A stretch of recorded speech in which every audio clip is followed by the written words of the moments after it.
Hello, everyone. Welcome back to English on the Way, the fun and easy way to learn English. I'm Maya.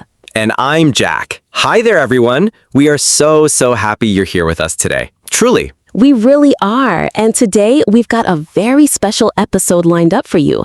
It's a topic that many of our listeners have been asking about. A lot, actually. Oh, yes. This is the big one. It's the secret to feeling really comfortable and speaking quickly, fluently when you're using English. Exactly. But before we dive into revealing that secret, Jack, what should our friends out there be doing right now? You know it. Before we even start, please don't forget to give this video a like and share it with your friends. It genuinely helps our channel grow and reach more learners just like you. And if you're new here, a huge welcome. Make sure you subscribe to our channel. We have brand new conversations every single week to help you learn English step by practical step. Absolutely. We want to be your study buddies on this journey.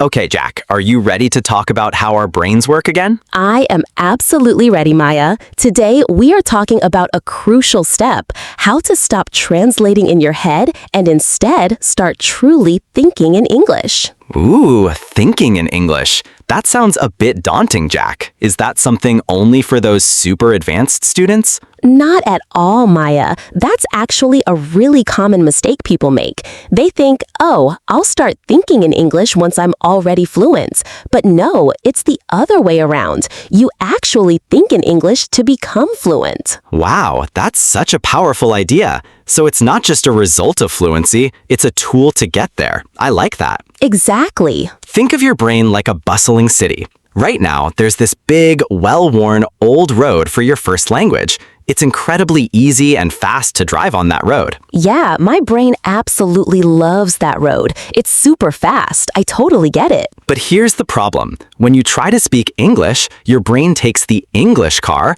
goes to that old road, does all the translation, and then finally comes back. It takes a long time. Oh, I totally recognize that feeling. It takes so long. That's why I feel so slow sometimes. I'm literally waiting for that translation to happen. Right. So what we want to do is build a brand new road, a secret highway that's exclusively for English. Imagine that, no detours to your first language. I love that image, a secret highway. So how do we even begin building it? Do we need some big, fancy machines? No big machines, Maya. Just small, consistent habits. And that brings us to tip number 1. Label your world. Label my world? Like literally putting stickers on everything I see? You could use stickers if you want, but you can also just use your eyes and your mind. Look around your room right now. What do you see? Okay, let's see. I see a lamp, I see a window, and of course, I see a cup of coffee. Always coffee, right? Perfect. Now, here's the key. Don't think of the word in your native language. Just look at the actual object and quietly say the English word in your head. So, cup, window, lamp. Ah, I get it. So I'm connecting the image directly to the English word, completely bypassing any translation in the middle. That's really clever. Exactly. That direct connection is the very first brick of your new English highway. I really like that. It sounds so simple, and I can definitely do that while I'm doing everyday things, like brushing my teeth or cooking dinner. Yes, absolutely. Every single time you see something, just name it in English. Table, chair, phone. It sounds like a tiny habit, but it's incredibly powerful. Okay, I understand the labeling part, but obviously we don't speak in only single words. We use full sentences. So what's the next step for us? That leads us to tip number 2. Start with baby sentences. Baby sentences, like how a small child would speak? Precisely. Keep it extremely simple. When you're doing something, just say it in your head using those easy phrases. For example, I am hungry, or the water is cold, or even, I like this song. Oh, I see. So instead of just thinking apple, I could think, this is a red apple, or I am eating an apple. Right. You're using the grammar you already know, but you're applying it to your actual real-life actions and observations. It makes the language come alive. That really makes sense. Sometimes when I study grammar from a book, it feels so dead. But if I'm thinking, I am opening the door while I'm actually doing it, the English just feels so much more alive. That is a beautiful way to put it, Maya. English absolutely should feel alive. It's not just for passing tests, it's for your everyday life. But Jack, what if I don't know a particular word? Like, what if I want to think, I am opening the thing for the car, but I can't remember the word garage? That's an excellent question, and it's bound to happen. When it does, don't immediately reach for your dictionary. Instead, try to describe it in English in your head using the words you do know. Think, the house for my car, or the place where the car sleeps. The place where the car sleeps? That's funny, but I totally understand the concept. Exactly. If you do that, you're training your brain to stay in English mode. If you stop and use a dictionary in your first language, you're essentially leaving your English highway and going back to that old comfortable road. So the goal is to consistently stay on that English highway, even if sometimes I have to drive a bit slower. Yes, precisely. Be patient with yourself. It's perfectly okay to be slow at first. It's okay to use simple words. That's part of the process. That honestly makes me feel so much better. Sometimes I feel bad because I can't express really complex things. But simple English is still English, Maya. It absolutely is. And simple English is the strong foundation for everything else you'll learn. You have to build the ground floor before you can even think about the roof, right? That's so true. Step by step, just like building anything else. Exactly.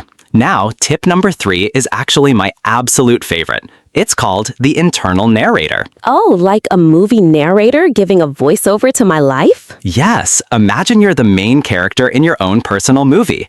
In your head, describe everything you're doing throughout your day. You can even use a dramatic voice if you like. For example, Maya is walking to the kitchen. She is looking for a spoon. She is very excited about her yogurt. Okay, that sounds fun. So now I am putting on my shoes. I am looking for my keys. Where are my keys?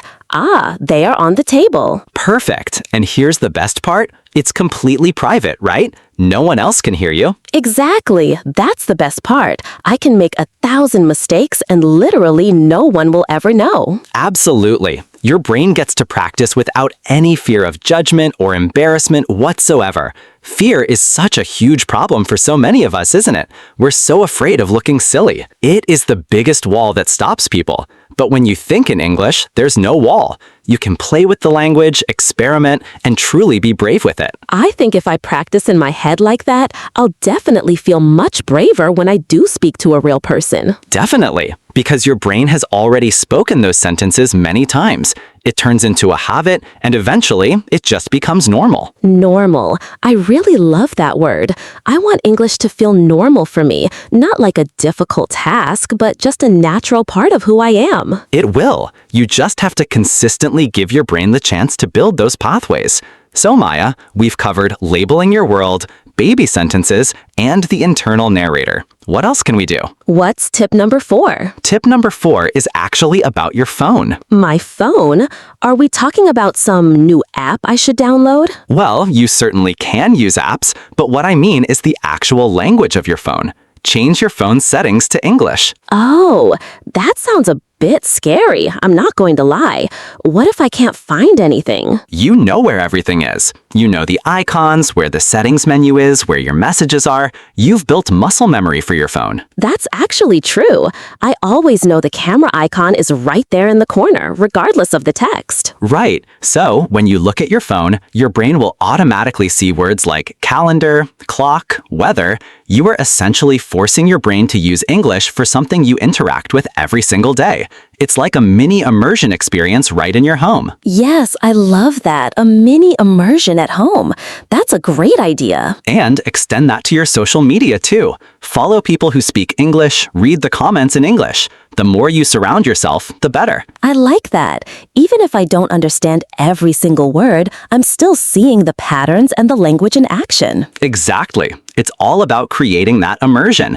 You don't need to pick up and move to London or New York to learn English. You can create a rich English world right in your own house. That's really inspiring, Jack. I think many people feel like they can't truly learn because they aren't in an English-speaking country. I completely agree. But with the internet, the world is quite literally at your fingertips. You can listen to English music, watch English videos, read English articles, and think English thoughts anywhere. You know what? I'm going to start today. I'll start with my coffee. This coffee is hot. It smells good. I am happy. That is absolutely perfect, Maya. Truly perfect. A great start. Thanks, Jack. And you know, I just realized something. When I try to think in English, I feel more focused.